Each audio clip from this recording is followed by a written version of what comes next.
Following up on my very late discovery that the newer model kits under Bandai's real grade line are pretty good compared to the older hand grenade experience, I got myself a real grade of a Gundam design that I usually just brush off. Not because I think it's ugly or anything, I skip it because I don't see it in the Gundam media I consume, but because I built the real grade Gramps version 2.0 and I was impressed with the build. I've been pretty curious about this one. 1, because it's a Universal Century Gundam with wings. 2, it looks pretty badass. And 3, I guess it's just a bonus, it has Filipino calves. In this video, we're taking a look at the real grade Hi-Nu Gundam.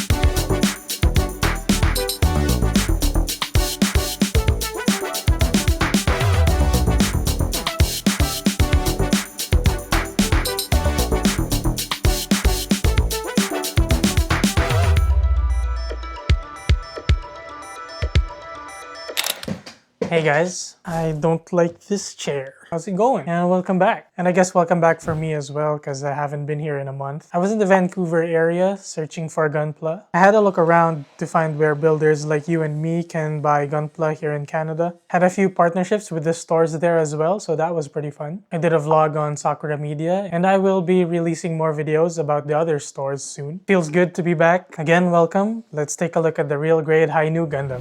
Taking a look at the box, we get the usual real grade layout. We have the completed build on the right hand side, and then the close-up on the mobile suit's face on the left. This originally came out in 2021, and I think that's the time real grades like this one and the Sazabi got a lot more sturdy. Moving on, we get two identical sides of the cropped box cover. On this side, we see the details about the unique construction real grades have. This still does have the MS joints that causes the quote-unquote real grade syndrome, but it's only in the funnels, so no need to worry about the main joints. We also see some really cool shifting armor and open hatch gimmicks, which is crazy for a 1/44th scale Gundam. We can see at the end here the completed build and that it comes with some real grade stickers. That kinda sucks. I wish it came with water slide decals. On the other side, we get a lot of action poses. Part of the reason I picked up this as my next real grade after the Gramps 2.0 isn't just the badass look, it's the amount of accessories. Although unfortunately, we do not get any sort of action base included in the kit. Sad we have no action base. Opening the box, we get 14 runners, including the small beam saber effect parts. Again, we get the sticker decals with a few metallic foil stickers. And like I mentioned earlier, no action base included. At least the manual is pretty cool.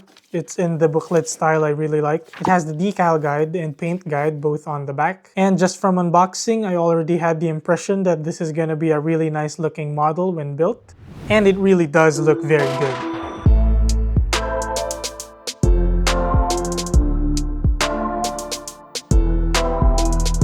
Here's the real grade Hi-Nu Gundam all built up with just the sensor stickers applied, just to make those tiny details pop a bit more. It comes with the regular Gundam combo. We get a shield, a rifle, a bazooka, and 2 beam sabers, this time with the blue beam effects. The weapons all have their own respective storage options on the mobile suit, which is cool. It also comes with 2 fists, 2 open hands, 2 holding hands, and a trigger finger right hand. I kinda prefer this over the swappable fingers that master grades have. I think swapping out the whole hand instead of just the finger parts is more convenient. I wish master grades had this, because for me it's either this or the posable articulating hands, which I know a lot of people don't like, but personal preference. Of course, it also has the funnels connected to the backpack, which is shaped like a bird. I'm not sure if it's supposed to be a detachable support unit, so please enlighten me in the comments below, because I basically know nothing about the Hi-Nu Gundam's lore or story. I just know that the rival for the Hi-Nu is not the Sazabi, it's the Nightingale. And I might even be wrong about that, so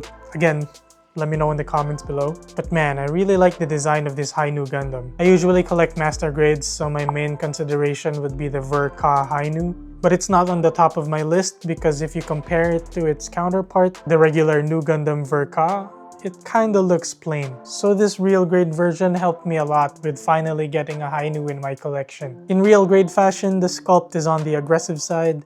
I'm a fan of the overall edgy look they gave the Hi-Nu here. And then all the small details on it are also very cool, like the gold and silver injection parts. I know some builders out there don't really like the metallic injection plastics, but I think it looks pretty good here. And they really help make it look impressive when you make use of the open hatch gimmicks they packed into this 1/44th scale model kit. This kind of thing basically makes it feel like a small master grade. I've only ever seen this sort of thing with the new and the Sazabi Verka master grades, and I think it really looks nice, especially when you see how big this thing is compared to the other kits with the open hatch gimmicks. Speaking of other kits, here it is beside the other stuff in my collection.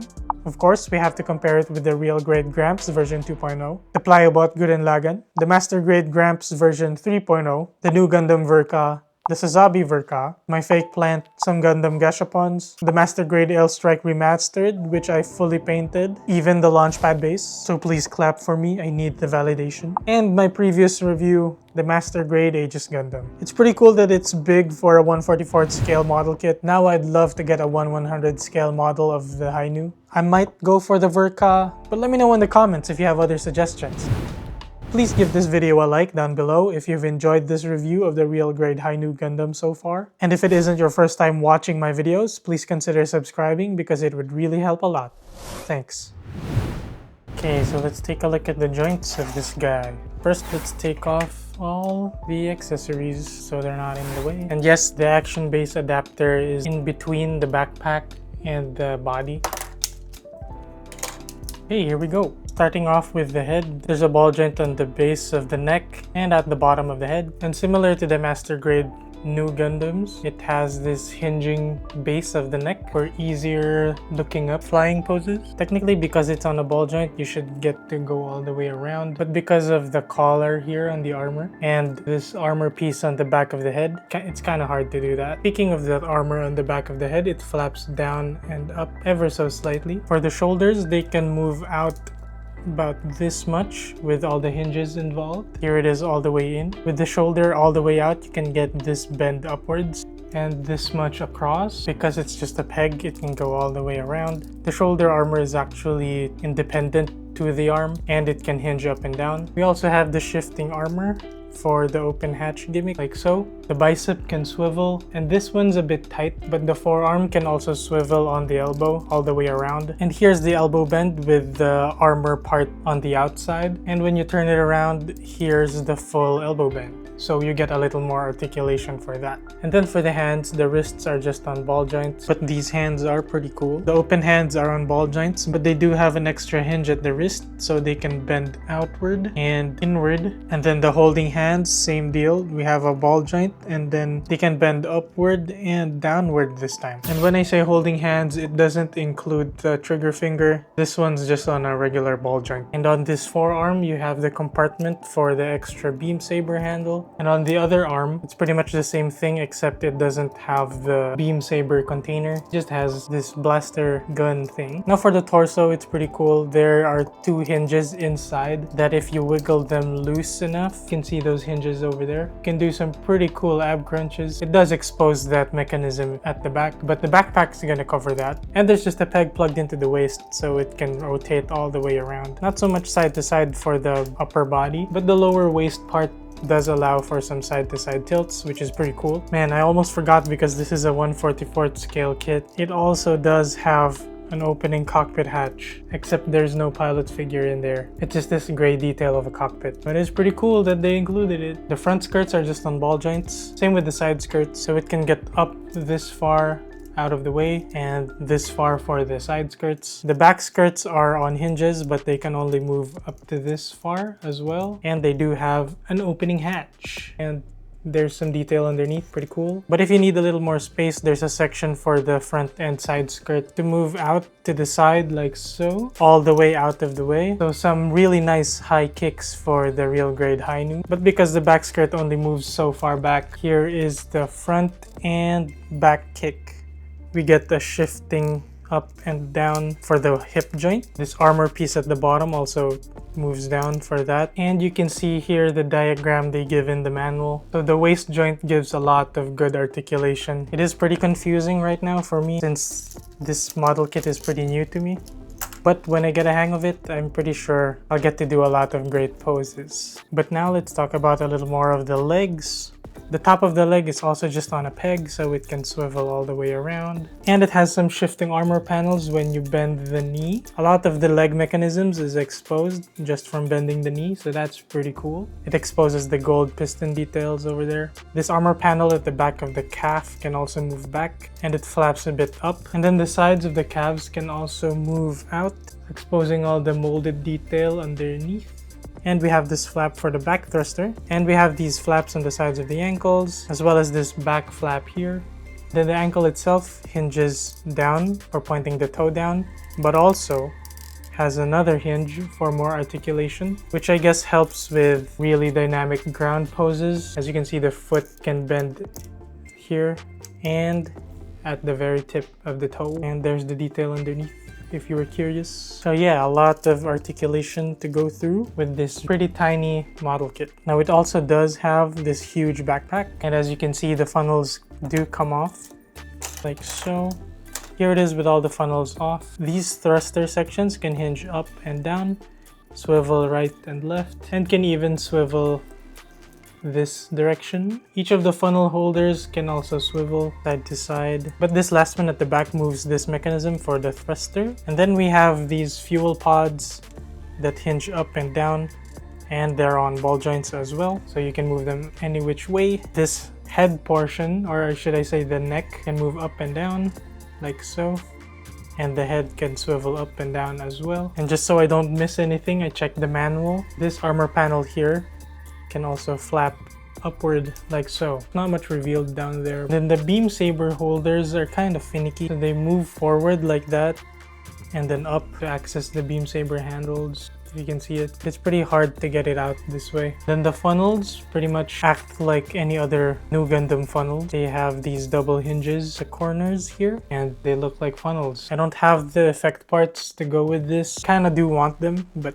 they'd be pretty expensive. Just kinda adds up, but I do want it. Maybe sometime soon. And they just fold up and they attach to the backpack with these mechanism parts facing this way to the back. So it looks like this. Here we go. 4, 5, and 6. That's what it looks like with all the backpack parts. And then just to show you again, this is the action base adapter. This side just plugs in here into the backpack. And then all of this just slots into the back of the Hi-Nu Gundam like so. And with the backpack on, it does kind of need to lean forward, but then you can support the weight with the fuel pods anyway. I just think that's kind of a cheat, but it does stand on its own. Now to articulate the accessories, we just have this extending barrel for the bazooka and this swiveling handle. That's pretty much it. No ammo packs involved. You can see the sensors. And you have this clip point for storing it on the backpack. You just have to open this, reveals a C-clip, which the bazooka just attaches onto. Pretty neat. You can have everything stored on it. Then I didn't bother taking off the hand. Actually, nothing moves for this rifle. It just looks pretty cool with all this detail.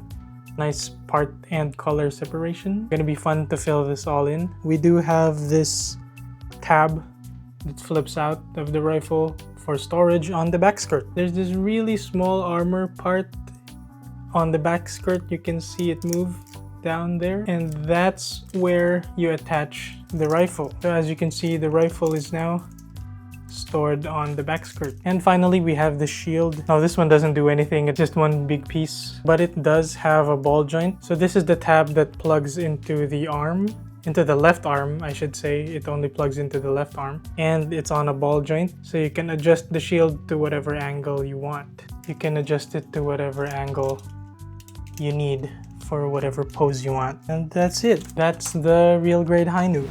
This real grade Hi-Nu Gundam can do very dynamic poses despite having a mostly chunky design. Bandai made just enough adjustments, trimming down the joint areas to maximize the articulation. The poses they showcase on the packaging are actually pretty tame compared to what the model kit can actually do. And the joints hold the pose as well, probably because the main body doesn't have the MS joints that give the older real grades the real grade syndrome. Although it does get a bit finicky when you're trying to change poses with the funnels attached on the backpack. They sort of get in the way and fall off but that's not really a big deal since they're pretty easy to put back on. I would just recommend you change poses with the funnels off of the backpack, so bending things around is easier, and I guess to make sure you don't accidentally get snagged on something. But yeah, posing this real grade is great. It's just a shame that it doesn't have its own action base.